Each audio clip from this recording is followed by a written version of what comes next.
and gentlemen, welcome to another episode of Wrestling's Worst Podcast. And I am joined for the first time ever on any of my podcasts. I've been on his shows a couple of times. That is the host of the Max Wrestling Podcast. That is one dangerous Dazzy Lea. How are we doing, sir? Broken, and I blame Hugh Jackman, not Matt Hardy. Oh, one last time, they weren't kidding. All I'm saying is no spoil. That's all I'm saying. And for those who are not quite sure what we're on about there, was it Logan that you went to go and see last night? Yeah, even though it's about mutants, I couldn't even human after it. It was emotional, to quote one Vinnie Jones. It's gonna be emotional! And Daz, obviously you're the host, I say, of the Max Wrestling Podcast. For those guys that aren't familiar with it, if you just want to give us a little background of background of the Max Wrestling, what got you into the podcasting circle, let's say? Well, as we always credit Kenny Killer for being our sensei, our Yoda. I didn't have to go to a distant planet to find him. He pretty much came to us, but he gave us our start pretty much and gave us a few pointers how to get started. So thank you, Kenny Killer from Sunday Segway. And since then, we've just added people, lost people. But right now, it's myself, the Butcher, the Phoenix, and Michael Larkin recently joined us. Every week, you just get reviews, usually negative, about WWE. Butcher's epic rants every week. It's just full of trivia and ranting, basically. And where can people find you? At maxwrestling.wix.com/maxwrestling and on all social media at maxwrestlinguk. Also on the Swerve Talk Network. Also on the Swerve Talk Network. Cheap plug. You've got him, man. Get him in there. Get him in there. And yeah, guys, Swerve Talk Network, if you're not familiar, if you come in here just because it's the Wrestling's Worst, or if you come in here because it's through Ruthless Aggression, Swerve Talk Network, we are also on there, the Ruthless Aggression, so check us out. All the links are on our Twitter and Facebook pages. So yeah, Daz, it is your guest choice episode, and we've allowed you to have a couple of choices, let's say. So if you just want to briefly tell the listeners what we're going to discuss first. I think Michael Cole is going to be mentioned a lot here because we've got worst nicknames, and there's quite a few. We probably won't count the 80s because that was just full of bad names. And we've got worst revamps, mainly in WWE history. So repackaging, new gimmicks that weren't really necessary. So yeah, and nicknames that sound stupid. Nicknames that sound stupid, and let's start with them. And when me and Daz were discussing putting this episode together, he sent me over, we were flushing through ideas between each other, and this first one, as soon as I saw it, I was like, this has to be number one, the Vigilante Sting. I don't understand why they had to change it anyway. I mean, he's been known with, wherever he was, whether it be WCW or TNA, it was the Icon Sting. Do you know what I mean? Yeah. That was his... It's like the Phenom, the Undertaker. It's like taking that away. Do you know what I mean? Everyone know him as the Icon Sting, and because WWE needed to sell their own merchandise, so I know, and that was it. It was so awkward and uncomfortable hearing Michael Cole try and drop the Vigilante word in every time we spoke about Sting on commentary. Oh yeah, you couldn't call him just Sting. He was the Vigilante Sting. The Vigilante, because he's fighting against the authority. Yeah, but he's not Batman. He's inspired by the Crow. Yeah, and the Crow wasn't really a vigilante. He was an Avenger. Yeah, but that's it. I remember his when he first did his gimmick change into the Crow gimmick. He was showing very dark tendencies and very heelish tendencies. I know obviously he was fighting against the NWO, but to an extent during that time the NWO were like heel DX. They were more popular than a lot of the baby faces. Yeah, and you weren't quite sure of his Sting's allegiance at first either, because it went on for quite a bit whether he was going to be good or bad. Yeah, and he was sort of on the fence for a while, wasn't he, before he attacked the NWO? Yeah, and ever since then, near enough, give or take a couple of weeks here and there, he's been the ultimate white meat babyface. Yeah, especially in TNA. Yeah, do you know what I mean? And he should have gone back to his Surfer Boy gimmick. If they were going to push him that much as, I'm going to win every single time. Like, people forget that about Sting. In TNA, he was the John Cena of TNA. He rarely lost. Yeah, I was just going to say, you might as well be the Surfer Boy gimmick, because Cena's still dressing like a 12-year-old kid. Yeah. With his multicoloured t-shirts and his hats. I've said that with Cena. It's like, I just wish that he'd go back to a bit more of his darker clothes, because his fans would still buy that shit. Oh, his fans will buy anything. Do you know what I mean? They would buy anything. Do you know what I mean? People were buying We Hate Cena t-shirts and not realising that merchandise money was going to one person only. Do you know what I mean? Cena could crap in a box and his fans would buy it. Yeah. So I don't know why you need all these bright colours. I remember the worst ones for me stick out where SummerSlam 2010, where they were going against the Nexus. And he'd come out in this fucking stupid bright purple t-shirt, Oh, the orange purple hat, one's horrible. like fucking green wristbands. He looked like a fucking bag of Skittles, man. But Fruity Pebbles. Yeah, Fruity Pebbles. We've segued far away there from the Vigilante sting. It's just Cena all the time. He always gets there. And as soon as you mention Cena, that's it. You're off. Yeah. And another one that when you mention you're off most of the time, Roman Reigns or the man. The man. Or the guy or the big dog. He's never been the guy or the man, and he's certainly not the big dog. I mean, alright, if you want to make him the poster boy, you're not doing a very good job, because you're still forcing these stupid nicknames that suggest he's the best, and quite frankly, he's not. No. He's average. He's not bad. Do you know what I mean? That's the worst thing with Roman Reigns, because he's getting pushed so much as being the man. You're not kind of seeing the Roman Reigns that he's not so bad in the ring. Do you know what I mean? He's not. No, he's not terrible, but he's far from the best. Oh yeah, but same can be said obviously with John Cena. John Cena's not terrible in the ring. He is improving, and it's strange to say that it feels like 20 years he's been around and he's still improving as a wrestler. You should think he should have peaked 5 years ago. But he is improving. Like, I know he's improving badly, and when Cena does a new move, it's scary because you feel scared for everybody involved. But he does try, like when he does the little the sunset flip powerbomb, pile driver moves, that sort of thing that he does.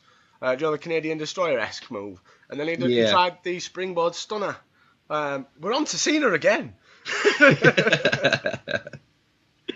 But Roman It's just a shame he hasn't got a bad nickname. No, well, I don't know. Does Cena actually have a nickname? Well, they call him the champ. Yeah. Or he used to be the Doctor of Thugonomics, and that was cool. The Doctor of Thugonomics was quite good for a rapper gimmick, to be fair. Yeah. I enjoyed that. That was Cena that I did enjoy when he was running with B Squared. B Squared. When he rapped his whole entrance to the Royal Rumble. Yeah, that was brilliant. Absolutely. Or when he came out, was it the WrestleMania pre-show, and he came out and rapped to the audience? Yeah. I think it was WrestleMania 19, because then he had his first match with Big Show the following year. Yes, yeah. Oh dear, But anyway, the man. The man, the guy. The big dog. The dog. Oh. It just seems to team with Titus O'Neil. There's only one big dog in WWE, and that was Undertaker. See, I'd say there's only one big dog in WWE, and that's Vince McMahon. Oh, he's a dog on a chain. He's the ultimate big dog. and if you're a diva and it's 2003, he'll make you the ultimate big dog. Oh, flashbacks. Vince's Devils. Flashbacks to Trish. Barking like a dog.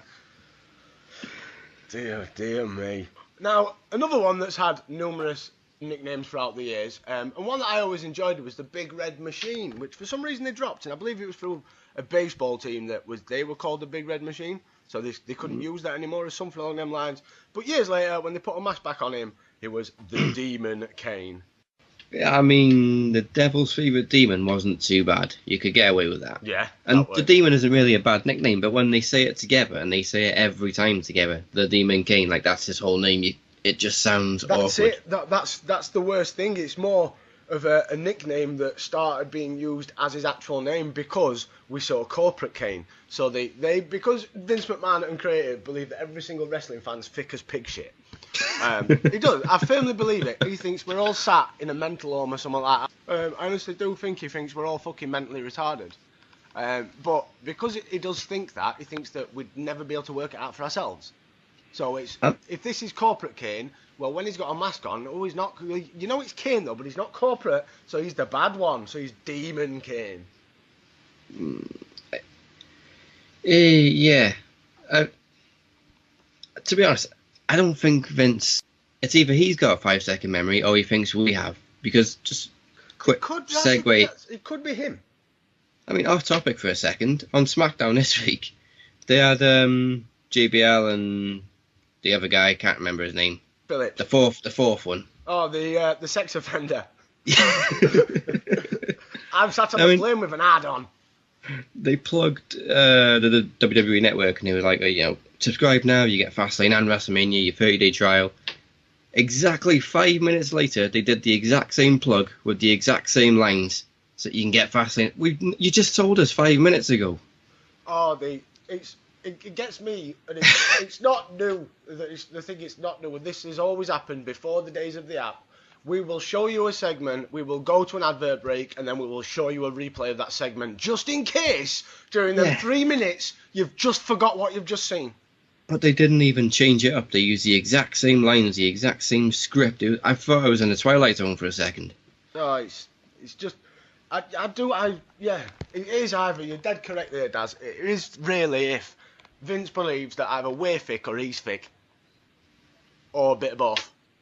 Yeah, which brings us to the next nickname, which I just thought was thick. Yeah, this one is because for years and years and years and years and years, one AJ Styles has been known as the phenomenal AJ Styles. Yeah, as you said, he's always been known as the phenomenal one, AJ Styles. And that's a perfect nickname because he is phenomenal, and I don't remember a bad AJ Styles match. He's amazing. In 2010, TNA brought in Ric Flair to manage AJ Styles. Okay, I'll go with this.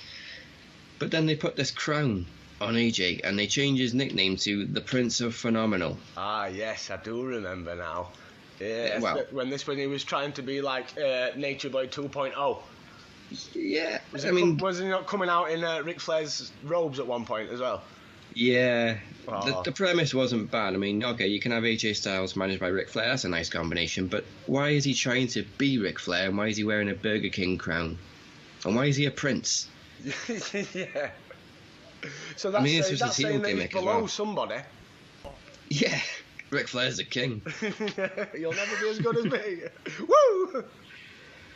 I just didn't get the thinking behind it. Well, there isn't any. It's TNA. There never was. It looked good on paper, but then when it was put in practice, there was some, I don't know, like breaking the connection or something like that. It just never worked. Do you know what I mean? It would in a board meeting or whatever, in creative meeting, that would have sounded good. Yeah. So, I've got a brilliant. He could be the Prince of Phenomenal, and do you know what I mean? Don West probably sold it to someone really well.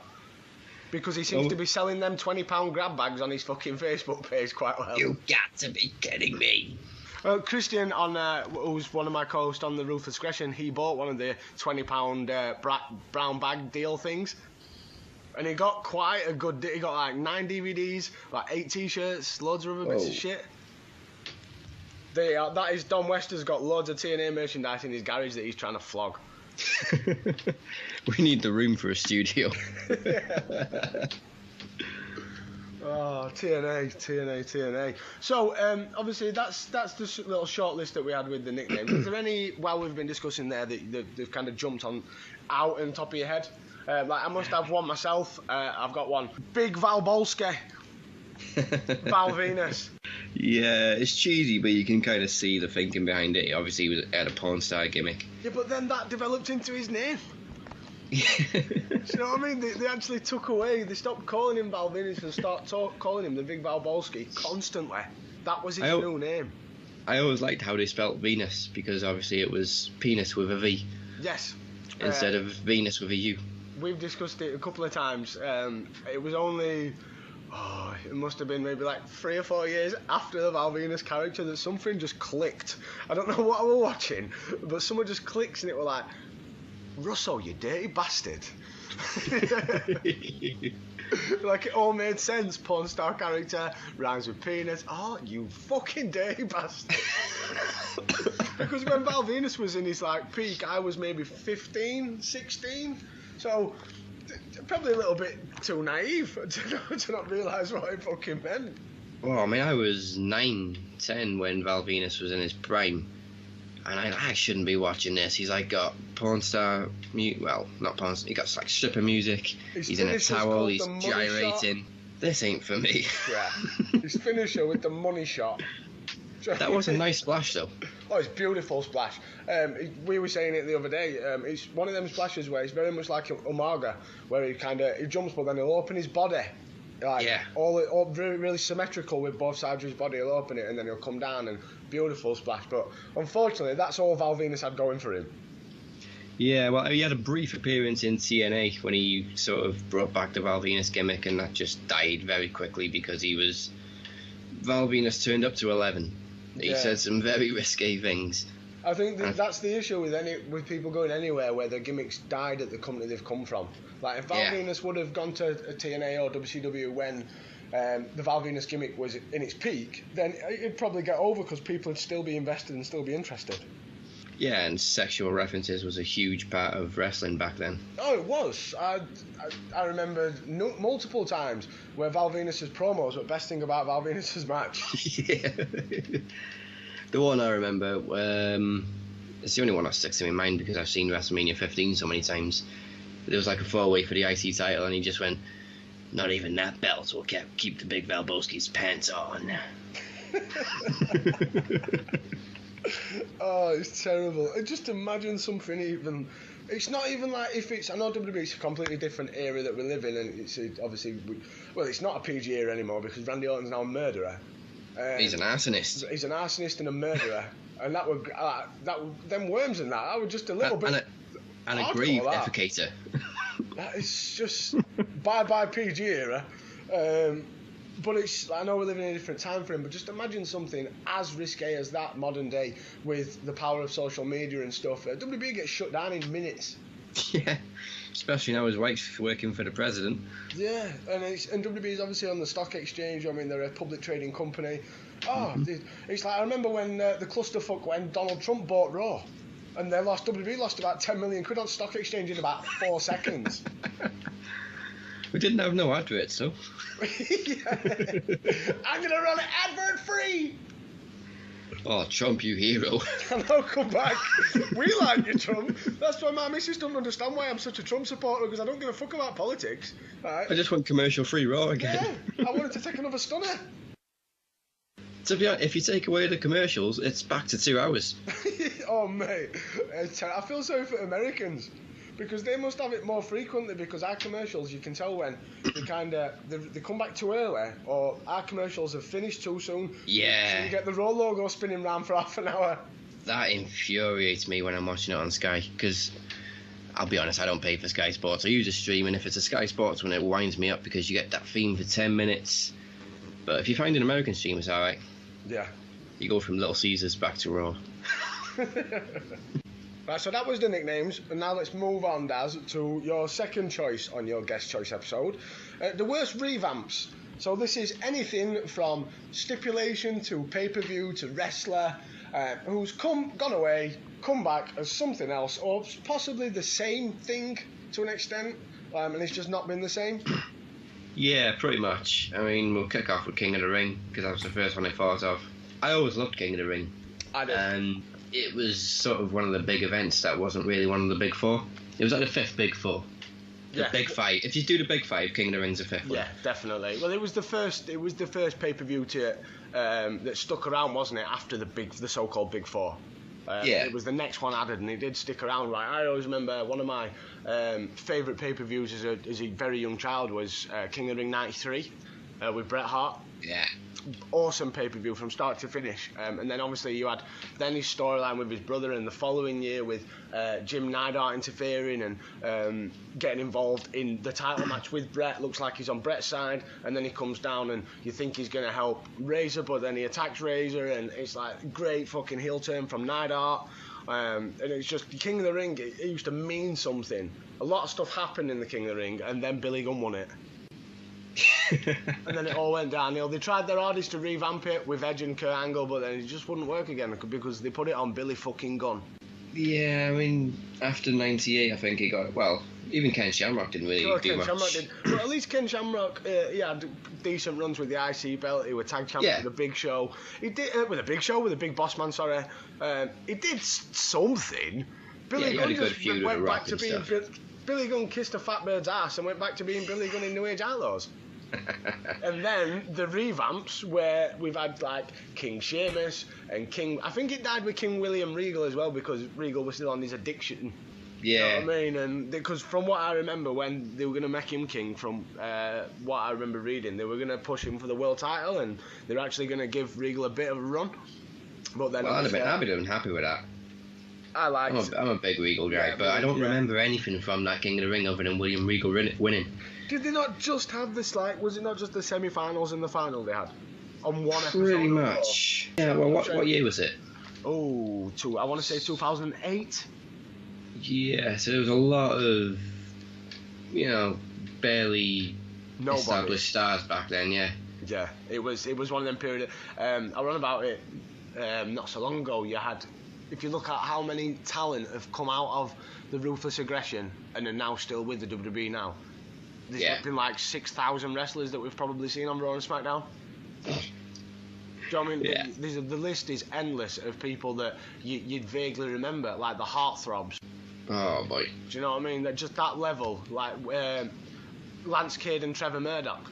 Obviously, Lance Cade, R.I.P. in that, but they were a tag team that they were pushed to the moon, but then they disappeared within 2 minutes. And you had so many that were here for 5 minutes, here for a cup of coffee, as JR would say. They've come for a cup of coffee and then they've gone. Yeah.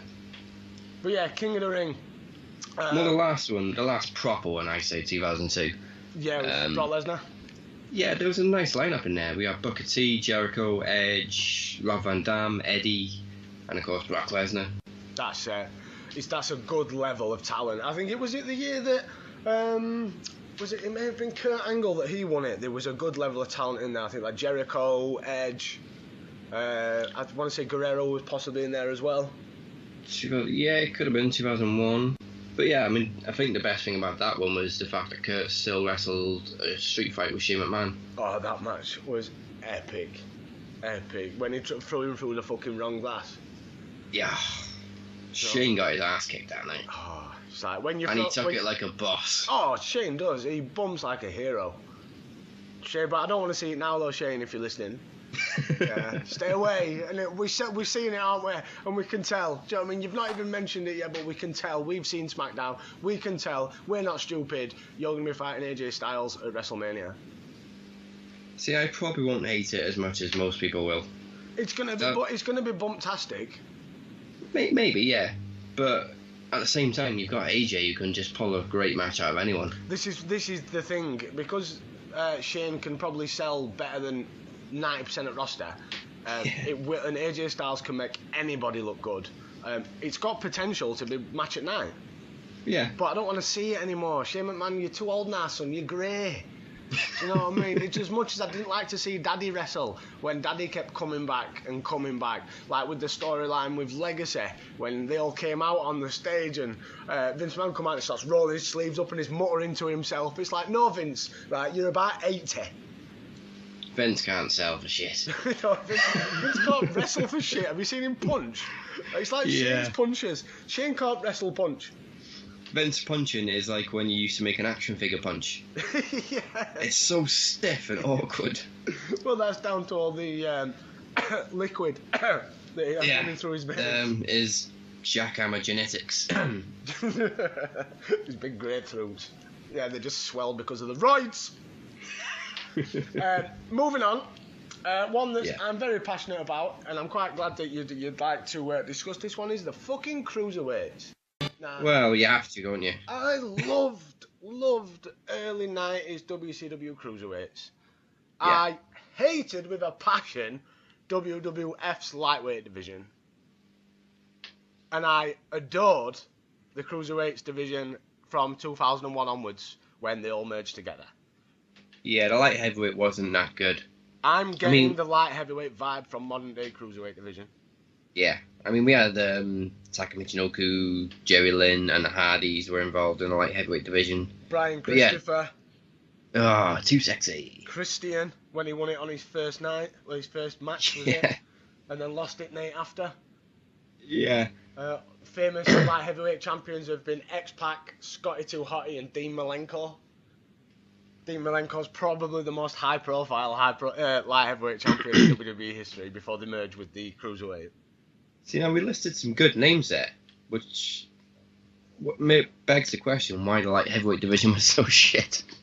I think the issue was that it didn't get off to a good start because you had this shitty tournament on Raw that you'd got all these like foreigners in that nobody had heard of because any foreigner that was any good was over in WCW.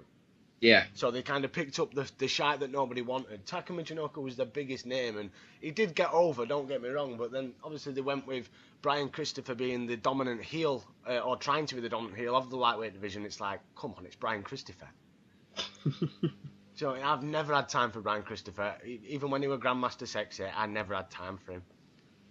Scotty Tuati made that team. Scotty Tuati was brilliant. But yeah, the modern day cruiserweights. If you were, I'll ask you a question now, Daz. If you was the head of creative, let's say, and you was given one show to change the cruiserweights to basically it's do or die, what would you do differently? First of all, keep them off Raw and SmackDown, because I think those crowds kill them. Because they're sports entertainment crowds, they're not pro wrestling crowds, majority anyway. And I think the problem with the cruiserweights is they've got these. It's a lot smaller than the old cruiserweights now because it used to be 220 weight limit. Yes. And now it's a lot smaller guys that have been all over the indies and all over the world and stuff, and it's a different kind of wrestling out there. WWE have this very certain kind of wrestling style. That annoys me. That just to touch on it, sorry, Daz, with the name and it is the name, and that's the reason why it's the 205 weight limit because 205 Live rhymes, and WWE loves making fucking shit rhyme. They love stuff that rhymes. But you're telling me that the fucking Tony Nese, whatever he's called, right, is under 205 pounds? I fucking do not think so. He's like Chris Masters level of big. Yeah. He's easily got to be maybe 230. He is a big guy. The big lad. You compare him next to like Rick Swan, he must be about 160 pound wet through. Yeah. I mean, he's maybe tiny. a bit more. Yeah, maybe a bit more. I'd probably say he's about 10 stone.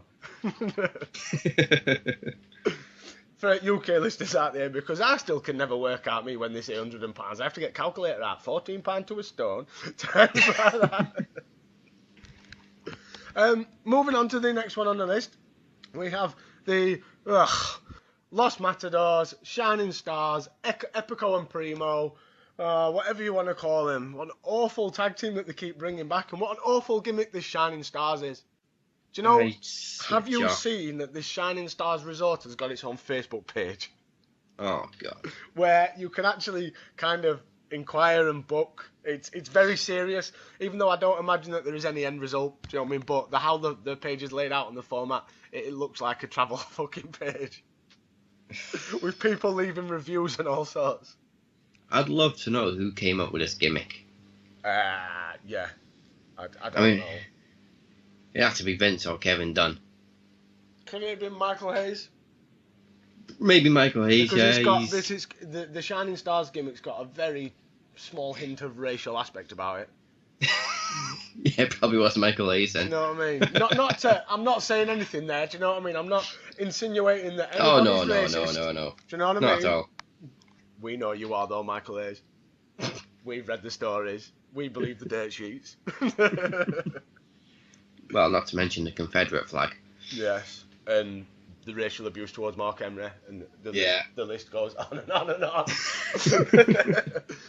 But yeah, the Shining Stars, the Los Matadores, will they ever be a gimmick or a name change or a revamp? Because it is just the same two guys. Do you know what I mean? I know they went with the stupid Spanish names. I'm trying to think of the names now when they were Matadors. What was the fucking name? I can't think of the names either. Fucking Ronaldo and Rivaldo, we'll say. That'll do. Yeah, so when they were Rivaldo and Ronaldo, you still knew they were Epico and Primo, do you know what I mean? There was nothing about them. I know they stuck them in little fucking Mascazorro attire and that, but you still knew who it was. It was obvious. Do you know what I mean? So I think WWE, I personally, I can't ever see a gimmick with them ever making them get over. They're going to be the ultimate jobber tag, even if they went serious and didn't they nearly get the tag titles, or did they get the tag titles for a short period of time when they were Epico and Primo? Yeah, they did. They had Rosa Mendez as a manager. Yes, and that didn't get over either. Well, So, she's never got over. No, do you know what I mean? What's Rosa ever done? I don't know how they could ever. If maybe like have. Do you know this big heel group that they're on about with Triple H? We'll have the fucking Epico and Primo in this group. Let's see if we can get them over that way. I think the only thing that could come close, and even then they'd struggle, would be if they had Carlito in their corner. Yeah, get Carlito back. Or maybe come back as some... But Carlito, for me, like, I always enjoyed his first run, where he was a proper cocky, I'll spit in your face motherfucker, or I'll get Jesus to stab you in a nightclub. That sort of Carlito. But then he's sort of the... I don't know, he had his little face turn, but then he had this little tweener thing afterwards, where he was more stupid. He was like a Santino Marella form of gimmick. Yeah, it was the poisonous 2008, 9, 10 era of WWE. When he was running with Chris Masters and... when everything was shit. Yeah, everything was dire. The Lost Matadors and Shining Stars, please come back as something else because you're not working. And I've got, moving on, TNA or repackaged as Impact Wrestling. Well, that's just something we've never recovered from. As soon as they went blue and turned into Impact Wrestling, just everything that we knew and loved about TNA died. Yeah, it was the whole confusion. I remember all the way back at the start where Mick Foley was going through the whole Wrestling Matters period, and because WWE weren't using they'd come out here that WWE weren't allowing the term wrestling to be used, or wrestlers. So obviously TNA, anything WWE did, we're going to do the opposite. And you had Mick Foley announced that it was now going to be called Impact Wrestling, but it was how he announced it. I'm sure at the time there was all this confusion whether, well, is that the name of the company now, or is that the name of the show?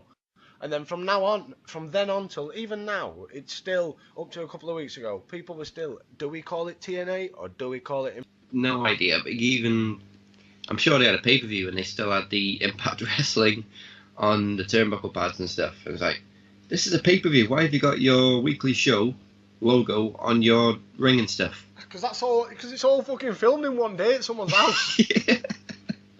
You're coming round in the morning, why? Well, we've got 2 Impacts to record and a Bound for Glory. I could and not the do ring. It. I've always said I'd like to go one day to Warner Brothers Studios. Is one of those Universal, in it, where they film? Orlando, yeah. I always said I'd like to go. But imagine sitting it through like a 10-hour TV taping. I mean, the same shit.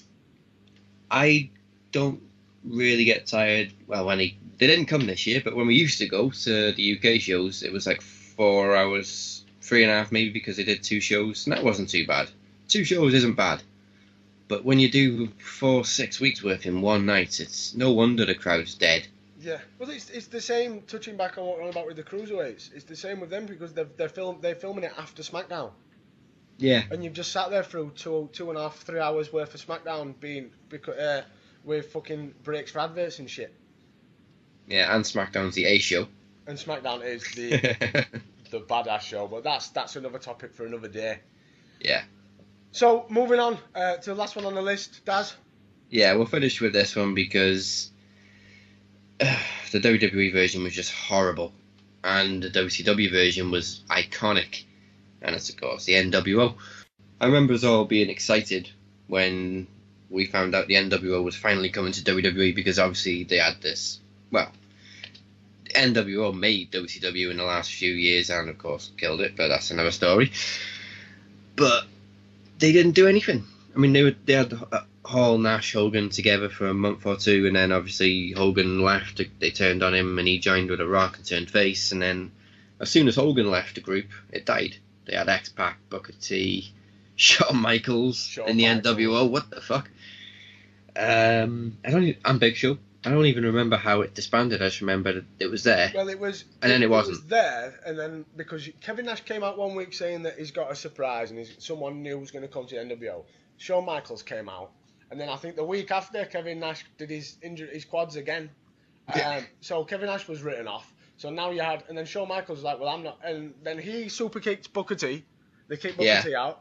So then the NWO was left with X-Pac, Big Show, and Shawn Michaels. And then, it's just not going to work, is it? And I think they just kind of slowly just disappeared without saying anything. But where an NWO revamp that always sticks out in my mind is NWO 2000. And how many versions of the NWO were in WCW? We had the Wolf Pack.